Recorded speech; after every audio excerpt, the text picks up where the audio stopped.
Yeah. Continue. Namaskara. I am Priya, residing in Bengaluru. I am learning shloka from Samskriti Sadhana classes for the past 2 years, and I got a great guru who been teaching me for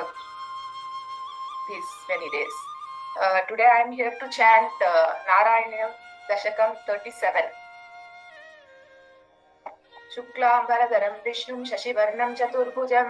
प्रसन्नवदनं ध्यायेत् सर्वविघ्नोपशान्तये। गुरुर्ब्रह्मा गुरुर्विष्णु गुरुर्देवो महेश्वरः गुरुः साक्षात् परब्रह्म तस्मै श्रीगुरवे नमः। ॐ नमो नारायणाय नारायणीयम् अथ सप्तत्रिंशत्तमं दशकम् सान्द्रानन्दतनोहरेण नुपुरा दैवासुरे सङ्करे त्वत्कृता अपि कर्मशेषवशुतो एतेन याथा गतिम् तेषां भूतलजन्मनां तिथिभुवां भारेण दूराधिता भूमिप्रापविरिञ्चमाश्रितपदं देवैः पुरैर्वागतैः आहा दुर्जनभूरिभारमथिता पातो निधौ पातुका एतां पालय हन्त मे विवशता सम्पृच्छ देवानि माम् इत्यादि प्रचुरप्रलापविवशामालोक्य धातामहीम् देवानां वदनानि वीक्ष्य परितो दध्यौ भवन्तं हरे ऊचे जगूरमूनयिसुरा सत्यं धरित्र्या वचः नन्वस्या भवताञ्च रक्षणविदो दक्षो हि लक्ष्मीपतिः सर्वे शर्वपुरःसरा वयमितो गत्वा पयोवारिधिम् नत्वा तं सुमहे जवादिति ययुः साकन्त तवाकेतनम् ते मुग्धानि शनिलशालिदुग्धजलधे स्थिरन्तता सङ्गताः यावत् त्वत्पदचिन्तनैकमनसत्तावत् स पार्थो जगूः त्वद्वाचं हृदये निशम्य सकलान् आनन्दयन्नूचिवान् आख्यातः परमात्मना स्वयमहं वाक्यं तदा कर्ण्यताम् जानेऽधि न दशामहन्ति विशताम् उमेश भीमैर्भुवैः तक्षेपाय भवामि यादव कुले सोमं समग्रात्मना देवा वृष्णिकुले भवन्तु कलया देवाङ्गनाश्चावनौ मत्सेवार्थमिति त्वदीयवचनं पाथो जगूचिवा श्रुत्वा कर्णरसायनं तव वचः सर्वेषु निर्वापित स्वानस्वान्तेष्वीशगतेषु तावककृपा पीयूषतृप्तात्मसु विख्याते मथुरापुरे किल भवत्सान्निध्य पुण्योत्तरे धन्यां देवकरन्दनामुदवहत् राजास शूरात्मजः उत्साहावसितौ तदीयसहजः कंसे कंसोऽथ सम्पानयन् एतौ सूततया गदः पतिरथे व्योमोत्तया त्वद्धिरा अस्यास्त्वामतितुष्टमष्टमसुतो हन्तेति हन्तेरितः सन्द्रासात् स तु हन्तुमन्ति गगतान् तन्वीन् कृपाणीमधात् गृह्णानश्चिकुरेषु तान् कलमतिः शौरेश्चिरं सान्त्वनैः नो मुञ्चन् पुनरात्मजार्पणगिरा प्रीतोऽथ यातो गृहान् आद्यन्त्वत्सहजं तथा पितमपि स्नेहेन नाहन्नसौ दुष्टानामपि देव पुष्टकरुणा दृष्ट्वा हि धीरे गता तावद्वन्मनसैव नारदमुनिः रोचे स भोजेश्वरम् यूयन्नन्वसुरासुराश्रयतवो जानासि किं न प्रभो मायावी स हरिर्भवद्वधकृते भाविः सुरप्रार्थनात् इत्याकर्ण्ययदूनदूदुर्नथसौ सौरेश्च सूनु प्राप्ते सप्तमगर्भतामधिपतौ त्वत्प्रेरणात्मायया नीते माधव रोहिणीं त्वमपि भो सच्चित् सुखैकात्मकः देवख्याश्चटरन्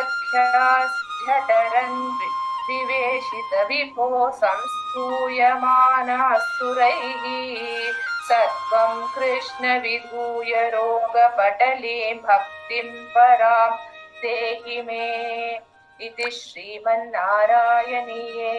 श्रीकृष्णावताररूपक्रमं नाम सप्तत्रिंशत्तमं दशकं समाप्तम् नारायणाखिलगुरो भगवन्नमस्ते. Thank you, ma'am. ॐ नमो नारायणाय. नारायणीयम् अथ प्रथमं दशकम् सान्द्रानन्दावबोधात्मकमनुपमितं कालदेशावदिभ्याम्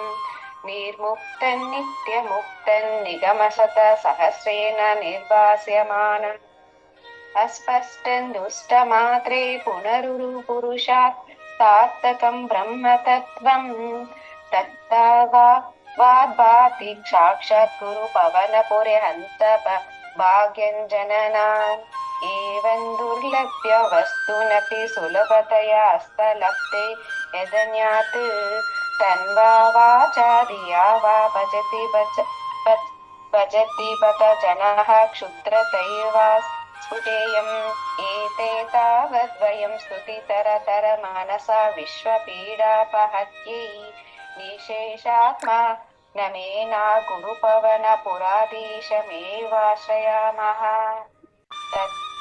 तत्त्वयत्तत्पराभ्यामपरिकलनतो निर्मलं तेन तावत् भूतैर्भूतेन्द्रियस्तैव पुरिति बहुशः श्रूयेते व्यासवाक्यं तत्त्वच्चत्वाद्यच्चादितपरसुख चिद्गर्भनिर्वासरूपम् तस्मन्तन्यरमन्ते श्रुतिमतिमधुरे सुग्रहे निग्रहे ते निःशङ्के नित्यपूर्णे निरवधि परमानन्द पीयूषरूपे निर्लीनानेकमुक्तावलि सुभगतमे निर्मल ब्रह्मसिन्धौ कल्लोलोलासतुल्यन् खलु विमलतरं सत्त्वं माहुस्तदात्मा तस्मन्नो निष्कलस्त्वं सकल इति वचस्त्वत्कालासेव भूमन् निर्वाप्यारोपि निष्कारणमज भजसे यत्क्रिया वीक्षणाख्यं तेनैमोदितलीला प्राकृतिरसति कल्पापि कल्पादिकाले तस्या संशुद्धवंशन् कपपि तमतिरोधायकं सत्त्वरूपं तस्वन्तृत्वादादिसीत्स्वमहिम विभावकुण्ठवैकुण्ठरूपं तत्ते प्रात्यग्रधारधर ललित कालयावालिकेलिकारं लावण्यसैकसारं सुकृतिजनदृशां पूर्वपुण्यवतारं लक्ष्मी निःशङ्कलीला लीयनमृत सन्ध्या सन्दोह मन्दाः सिञ्च सञ्चीतकानां वपुरनु कलये मारुतगारनाथा कष्टत्ते सुष्टिचेष्ट बहुतर भवखेदं वाह जीवभाजाः अत्येवं मलोचितमजितमया नैव मद्याभिजाने नो चेचीव कथं वा मधुतरमिदं त्वत्पुश्चित्रसार्धं नेत्रैश्रुतैश्च पीत्वा परमरससुधाम्बोधिपुरे रमेरन् మంజుల నారాయణి. ఓం నమో నారాయణాయ. నారాయణీయం అథ ఏకాదశ దశకం. క్రమేణ సర్గే పరివర్ధమానే కదాపి దివ్యస్తనకాదయస్తే భవద్విలోకాయ వికుంఠలోకం ప్రపేదిరే మారుతమందిరేశ మనోజ్ఞనైషేయ సనకాదనాథ్యైరనేకవాపి మణిమందిరైశ్చ అనోపమంతం భవతో నికేతం మునేశ్వర ప్రాపురదైతి పీతకక్షాః భవద్విజుక్తన్ భవనం వివిష్టంత స్వాస్థౌ జయస్తాన్ విజయోప్యరుందాం తేషాం చాచిత్తే పదమాపకోపః సర్వం భవత్ప్రేరణయైవ భూమన్ వైకుంఠలోకానుచిత ప్రచేతౌ కష్టౌ యువంతైత్య గతిం భజేతం ఇతి ప్రతాప్తౌ భవదాశ్రయౌ తౌ హరిస్మృతిర్నోత్స్థితిమేమతుస్తాన్ తదేతదజ్ఞాయ పవనావపాప్తః సహైవ లక్ష్మ్యా బహిరంస్ఫుటాక్షా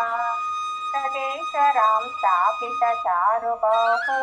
ప్రణందయం తానభిరామమూర్త్యా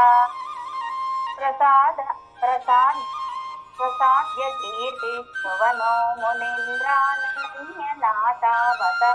పాశదౌతౌ సంరంభయోగేన భవైత్రిభీమాముపేతమిత్యాత కృపణ్యగాదీః తదీయభృత్యావత కస్య కౌతౌ ఓసురారివీరావుదితౌ జిదౌ ద్వౌ సంధ్యాసముత్పాదన కష్టచేతౌ యమౌ చ లోకస్య యమావివన్యౌ హిరణ్యపూర్వా కశిపోకిలైకః పరో హిరణ్యాస ఇతి ప్రతీతః ఉభౌ భవన్నాథమజేష లోకం మృషాన్యరుందాన్ విధవాసనందౌ त्रयो हिरण्याक्ष महासुरेन्द्रो रणाय तावन्नन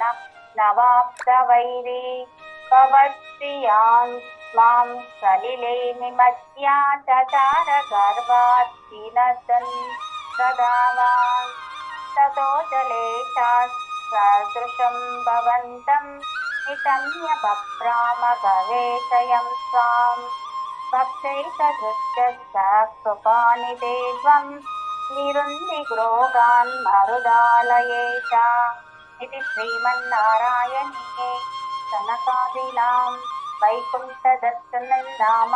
हिरण्यक्षस्य तथा हिरण्यकशिपो जननं चेति एकादशं दशकं समाप्तं. नारायण किल गुरो भगवन् नमस्ते.